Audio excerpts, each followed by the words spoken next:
Welcome, everyone. Good morning, good evening, good afternoon. I think it is day 38 of our tip of the day. Today, I again bring back an excerpt from the book, The Nature of Personal Reality. Here, kind of what Seth kind of says, like we kind of think that one of the things that we've navigated through in all these past 37 tips, the salient point is how we think. What Dr. Joe says, how we think and how we feel creates our state of being, and that creates our personal reality as well. So our personality is creating our personal reality. So one other kind of mind-boggling pointer that I saw in Nature of Personal Reality is if I have that thought or that vibrational frequency, and this is all not so much as vibrational, it's not so much as thinking, like we didn't clearly like think that thought. It just may be a subtle vibrational frequency as well, like a vibrational frequency of discontent or a vibrational frequency of impatience. What is that going to attract into our lives, right? Into our experience. But what the book, The Nature of Personal Reality, talks about is when we have that vibrational frequency, then correspondingly, the other person also has to have that intention. And I will explain. The reason why I'm explaining this is kind of twofold. One thing is we end up blaming a lot of, like when we look at our childhood, all our experiences, all our challenges, all our suffering since childhood, we keep blaming somebody else. My parents didn't do this, or so-and-so didn't do this, or what have you. That's one fold, right? Twofold, we don't realize we were actually vibrating at that vibrational frequency that attracted that situation into our life. And here is what Seth says in Nature of Personal Reality.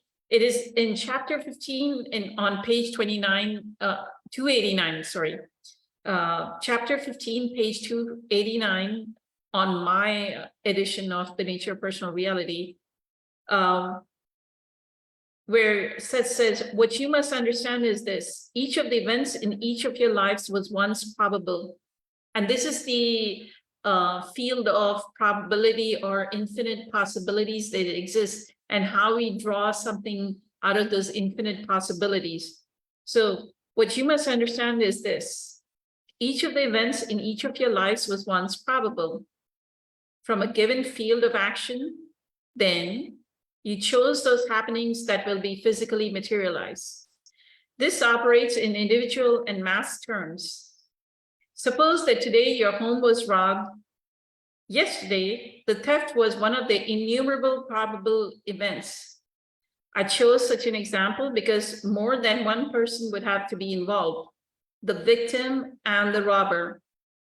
Why was your home ransacked and not your neighbor's home? In one way or another, through your conscious thought, you attracted such an event and drew it from probability into actuality. The occurrence would be an accumulation of energy turned into action and be brought about by corollary beliefs.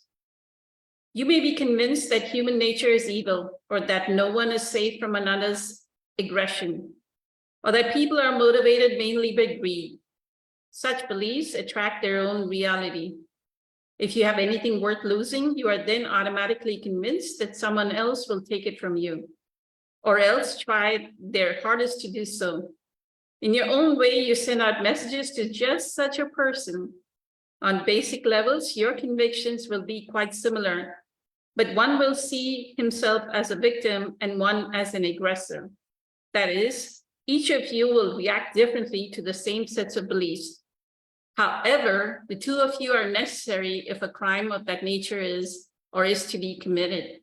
So this was like mind-blowing in the fact that now I can go back, and what I would say is at the level of, like April says, right, at the human level, this will not be understandable. But if you look at the level of the soul, I know when I look back at instances that maybe my mother was like, it almost is like, let the beatings begin, right? She was very angry, just like the violent temper that Eckhart talks about his father. My mother had a violent temper. So I know if I look at the vibrational energy of the 9-year-old or 10-year-old me, I was very fearful of her. And she had forbidden us from playing with the neighbor kids. And she would come home late, like she would, she was a school teacher. After school, she went tutor to earn a little bit more money. And then she came back home around 6 p.m. or so in the evening. And so we had a couple of hours. We would come back home by 3 o'clock in the afternoon. We had a few hours, but we were given chores to do. But I now remember how terrified I was of my mother, that I would go play with my neighboring kids, but every time I was playing, there was this fear, right? Oh my God, when is she going to return? And when am I going to be found out and caught in my act of going and playing with other kids? And that's what kids want to do, right? Like they want to be playful. But I do know why that incident occurred.